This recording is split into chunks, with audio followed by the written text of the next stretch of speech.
So, to set a bit of a ground introduction, I love the Dreamcast, and one of the main factors that comes from that is its library. It just has such a big bunch of unique and fun titles that all have charm in my eyes. And oh boy, I have one that is no exception to this rule, and that is forgot to bring the game with me. Oh, here we go. Res for the Shit. Okay, so after a few retweaks, the Dreamcast is all good. Anyways, Res is a music-themed 3D rail shooter released in 2001 for the Dreamcast and PlayStation 2. It's had some re-releases, however, we're just gonna stick with the original Dreamcast. After all, it was the version I originally played. Speaking of, I want to talk a little bit of how I found this game in the first place.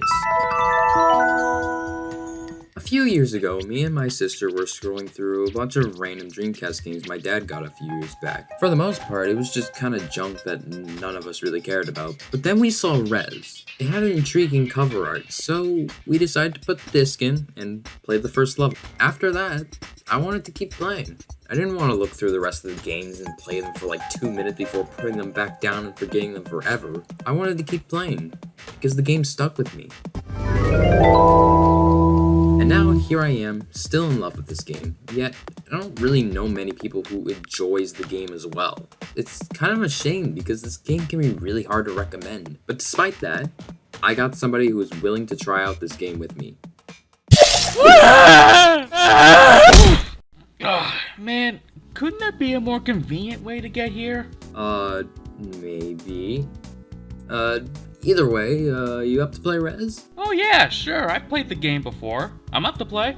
Alright, nice. Let me quickly get my new TV I got, which should be a good use. It's a pretty old one, but I don't know, fits with the vibe. Either way, we start up the game, and its vibe is very sudden and just weird. And as you can see, there's this girl who's doing something.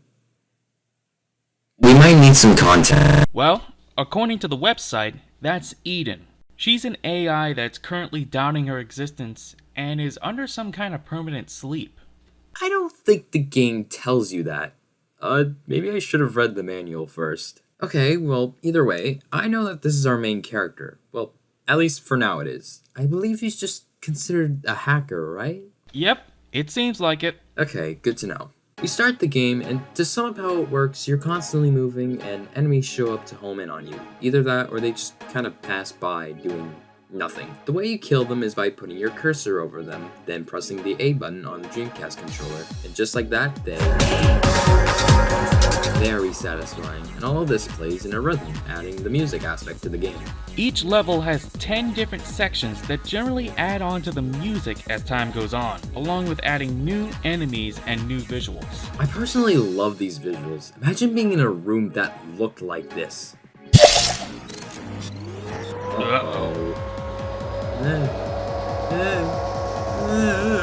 Why do you have this portal? It came with the house, and nobody told me it was here. What?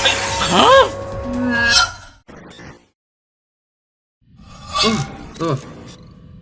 I didn't think that would come true.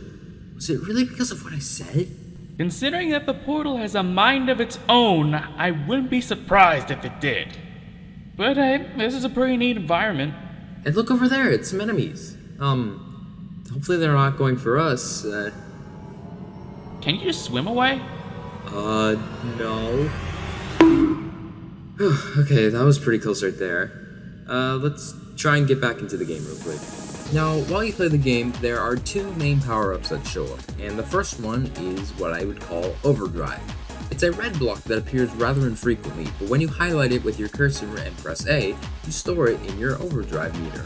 You can store up to 4 uses at once, and when used by pressing B, it can activate a massive attack that hits everything on screen for a few seconds. It can be very helpful for massive chunks of enemies. There are also these blue blocks, which are called heal items. The more common shapes will provide 1 bar of progress on the left, while the octagonal shapes will provide 3 bars of health, but appear less often. Once the bar is filled, you'll go up a level, which gives you extra hit points, but makes the level harder as a result. Look, there's one over there. Why don't you go get it? Oh, neat! I wonder what I'll turn into. With that progress bar, you can reach 6 different levels in your form, the lowest one being straight up a low poly circle. The next being a very basic human model only made up of quads, which I believe is the most well-known style for the hacker. After that is a slight improvement, connecting the polygons together and adding the joints to the human. There are 3 more evolutions that will occur later in the game. The next one being a completed human model with reflective metal textures covering up its joints. Afterwards, the evolutions start to go wild, with the next being a human floating inside of an orb with a red and black texture. The final form seems to be a black hole looking orb. This is where the game will be at its maximum difficulty, with enemies generally being tougher to deal with as time goes on. Now, can I just mention something? The music in this game is just flat out awesome. A unique variety of beats with a techno environment to them. And the fact that you killing the enemies adds on to the song as well. It's just spectacular. In fact, I love this music so much I haven't vinyl for it. No kidding, here it is right here. Oh, yeah, I forgot something important. The floating item over there, that's an example of something that requires multiple hits. That's what you need to advance to the next level in the area. To fire at your enemies, you hold A, which will add up to 8 hits each time. Is the area in sync with the game or something? Seems like it. Huh. I guess I should also mention that these areas are decently long. They usually take you about 10 minutes to beat, so losing relatively far into an area can hurt. Thankfully, I find this game to be pretty generous during the regular levels, and isn't too hard to avoid or react. However, when you do get hurt, you lose an entire evolution to your form, sending you back down one. Ah, crap. Despite the areas in the game being quite long, there are only 5 total areas in the main campaign, just so it doesn't overwhelm you. However, there are also some extra levels that provide you bonus content, and while they're not as long as the normal levels, it's still nice to have them around. Where do you think this takes place? Well, apparently, this takes place in the 23rd century, where Earth has been overpopulated and isn't in a stable state at the moment. An artificial intelligence named Eden is meant to keep it as controlled as possible, as it is the main goal of the super network called Project K. But due to the fact that she's been shut down for some reason, we play as a hacker, delving deep into Eden's system to save her. Taking down all those enemies from earlier is deleting them from the system, and I guess lowering the population to make it more safe on Earth. I wonder how that happened. Where did they go wrong?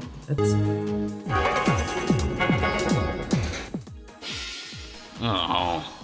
Well, we could discuss the levels in their own sections, since there's not much quantity-wise. The first area is a nice introduction to the game and how it works, as we've discussed so far with the gameplay. The music here is called Buggy Run Beeps, made by Keiichi Sugiyama. It has a calming yet intense vibe as you further into the song. Also, this level generally has an orange color scheme to it. Orange is pretty much the color of most of connected to Res, so it makes sense to start like that. It's obviously not meant to be a very difficult level since it is the first one in the game, and it's also a pretty fun time. The boss in Area 1 is also a pretty cool fight, but we'll get to those soon. The second area features Protocol Rain by the artist Mist. It has more of a colder color scheme, mainly using pink. It has more of a techno feel to it in my opinion, and also I feel it has more of a variety in its enemy types, bringing more bigger and harder to kill enemies on your journey. Also, while scrolling around through the internet, I found that in the prototype version of this game, originally this would have had the track Rockefeller Shrank by Fatboy Slim, which is one of my favorite artists out there. So along with the fact that the tracks in this game already have that Fatboy Slim vibe to them, having a track from him just made sense.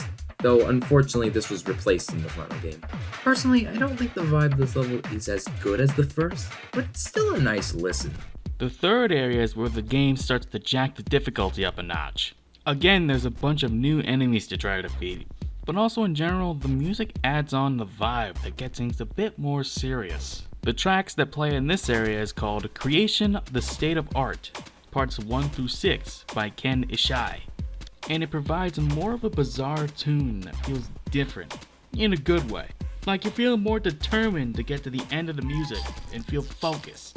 This level also has a green color scheme to it. Area 4 contains a yellow color scheme, although in some parts of the area it doesn't really stand out with that color due to the first level's orange tone. But besides that, this area has a very low tone beat to it, if that makes any sense. With the track Rock is Spun by dOuBlEiTcH that has a main focus on its heavy percussion and low octave on the instruments. It really works well off to the prior area's music and how things are really getting serious and you're getting close to the end. All of the levels in general feel different from one another, and have a very unique set of pieces to distinguish them from each other. It's very memorable in that sense, especially when you consider the quality over quantity method it seems to be going for. Now, out of all the areas in the game, one of my personal favorites is the first level. The atmosphere and music there is very powerful and just very fun to play through. However, I do have a level that I enjoy more than this, but I'll get to that soon. My personal favorite area in the game hands down has to be number 3. Just every detail that was conveyed such perfectly in the levels. Everything from the mostly green color scheme, the rhythm and flow of the song, the symbolic representation of the enemies, how the cinematic camera moves the POV around, and yeah, especially the computer code matrix thing it has in the area itself. It is an incredible way to show off what seems to be infiltrating Eden's database and files. But yeah, in general, there's no bad level in this game. Which, granted, 5 levels is not an impossible task for them to be all good, but it's still worth noting the lack of a low point. Oh look, we're at the bosses now, and oh god. the bosses are a definite highlight in the areas, as the enemies are very big and sometimes take up the whole area. So being a tiny little hacker trying to take this thing down, it's kind of intimidating. The bosses usually need you to be pretty reactive and know where to look to shoot, as there's spots that stand out in the boss that indicate where to shoot. Most of the time, these examples are glowing lights, indicating where your target is. If you don't hit that on time, they'll shoot out something to punish your lack of action. For Area 1, the boss is what's considered as Earth, which has a sphere around it made up of squared tiles. I mean, it's round, so that worked. And inside that sphere is what's considered as a firewall. The firewalls are the main factors for blocking your path to Eden, and are used at the end of each area, which they can take quite a bit of hits to take down. The second area boss is referred to as Mars, and is definitely a step up in difficulty. It's also a boss that's much more in your face, quite literally sometimes. This one throws a lot more projectiles at you, and it feels more varied in its fight. Plus, you can't shoot the boss at all times, making it draw out a bit longer. That's not too much of an issue though, but there are times where you don't get a chance to shoot at the firewall for quite some time. At least the way it makes up for it is that it uses multiple types of attacks it can throw at you, with its main gimmick being showing you some of the branching paths that it can lead to, with wherever it leads to being where it'll attack. The third area boss is where things really start to ramp up, as it generally feels more grand than the prior two. It starts with a bunch of flying blocks coming towards you before you even get to see the boss at hand, but when you do, that's when things really start to get intense. Venus, as it's called in the game, has a lot going for it, as you hover around it in a circle shooting all the tiles with lasers on them. Once that's dealt with, it transforms into a projectile shooting machine, with such an abundance of enemies that it's ridiculous at some points. Hopefully you'll have some overdrives at hand to use. The final phase of the fight leads you towards the middle of the firewall, which only opens temporarily when shooting all the red spots where projectiles would drop to attack you, and after that, it's gone. Definitely more ambitious than the other two. The fourth boss is referred to as Uranus, and has the most movement involved in it, as you travel through a bunch of tunnels trying to best catch up to the firewall.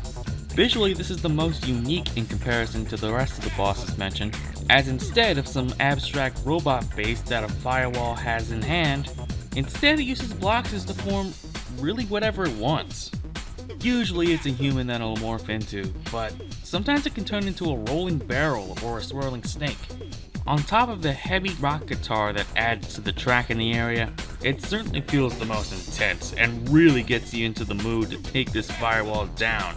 and eventually continue your journey to reach Eden. Overall, the bosses again are very unique and feel very distinct from each other. And plus, they're all fun to play, albeit with some minor annoyances that don't really affect my personal enjoyment. The most I can complain is just the abundance of things being thrown at you, but that's probably just me being bad at the game. Still, a very good highlight to the game.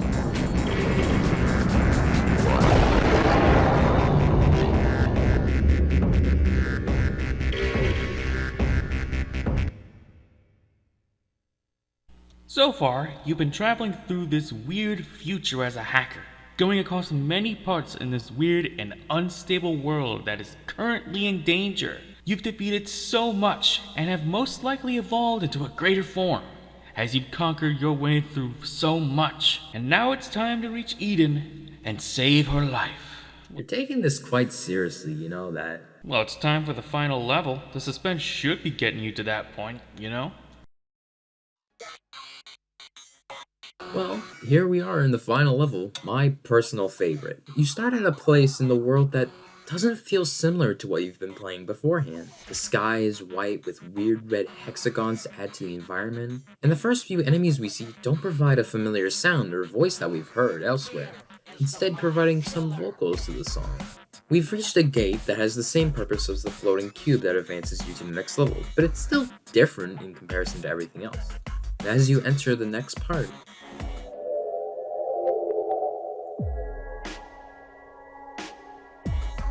the game is starting to clue us in a bit with a story which really does set the tone for this level, and makes it feel like something ultimate is about to happen.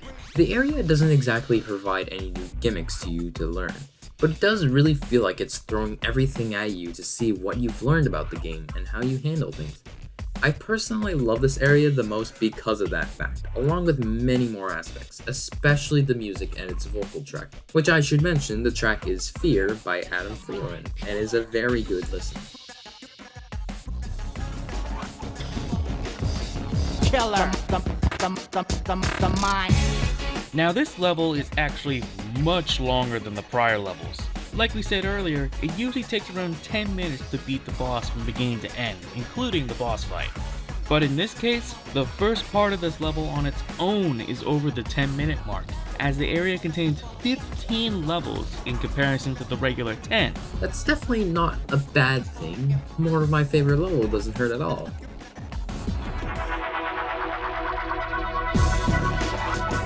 While the level starts off with a very basic design, it quickly makes sense as it's slowly rising you through the ocean, up to the land, and above the trees, all the way out to space. It's like we're rising up through evolution. And if you couldn't tell yet by our abridged version of the story, this one has pretty much the evolution of the Earth and life itself. There's been a lot of evolution going on in this game, hasn't it? Yeah, it seems like it. This also features mini bosses throughout the level, which aren't really that difficult, but I don't think they were meant to be anyway. In reality, they're just big enemies that take a lot of hits to defeat.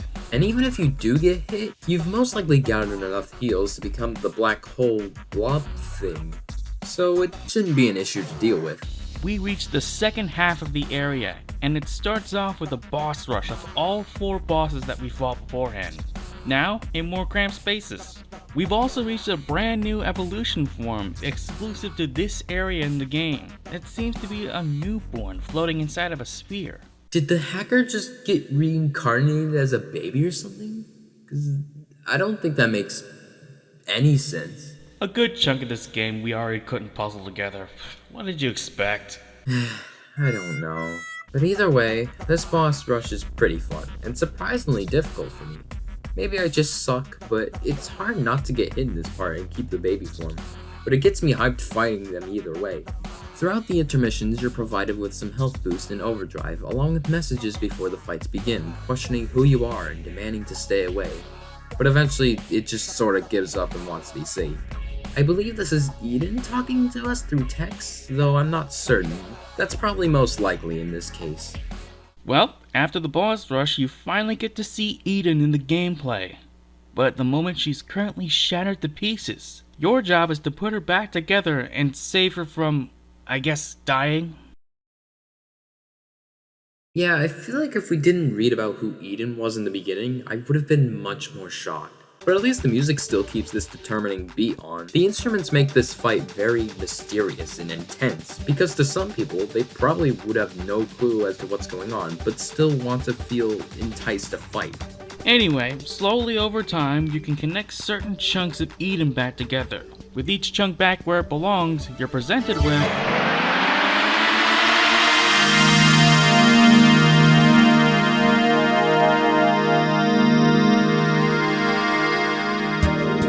These little cutscenes happen throughout the area when you reserve a piece of Eden, encouraging you with a light and happy mood to keep you going. And as the level slowly throws more at you, making it harder, the more excitement I personally get from this fight and the more stress piles on. and slowly but surely, you'll collect all 5 chunks that you'll need to put Eden back together. And just like that,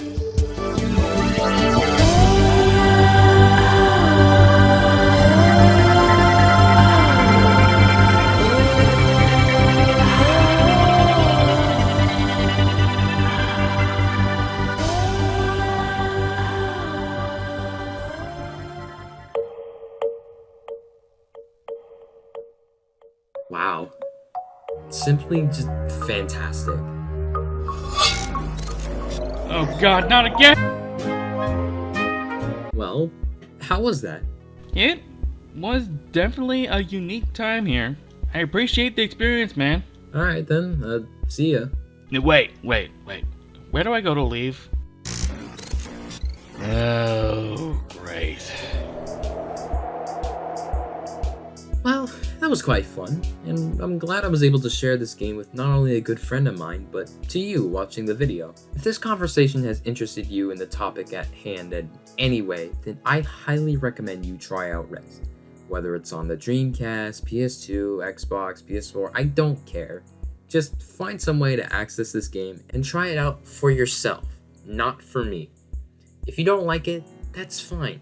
I just wanted to discuss a game that I love that I don't see many people talk about.